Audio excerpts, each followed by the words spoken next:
we could potentially see a Trump-Harris debate, which would be drastically different, I believe, than what we saw just a couple weeks ago. But what do you think, voters will maybe be looking at that debate? What do you think will be maybe brought up?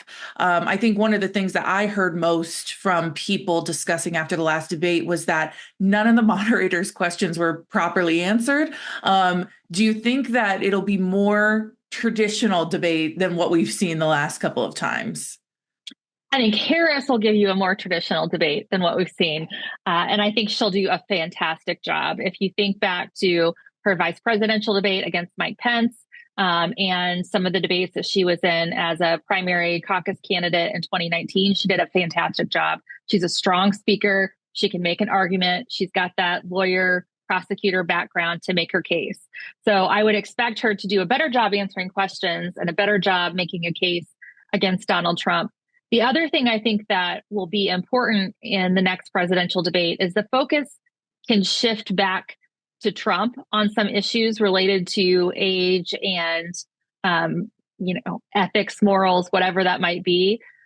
People were so caught up on Biden after the last debate, I think because people didn't expect him to perform that poorly. So there was a lot of talk about that. And so a lot of talk about how he wasn't making sense in some of his answers. I think the general public is so used to Donald Trump not making sense in his answers that he kind of got a pass in that debate. And Biden didn't take the opportunity to point that out as the debate was happening. And I think Harris will do a much better job of that.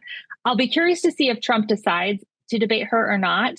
I think he should be a little nervous debating her, but I also think his ego is so big that he will want to try to go head to head against her. He'll probably be able to rally, his supporters against her, but he may, if he's not careful in what he says, may end up further isolating himself, particularly among women voters and people of color.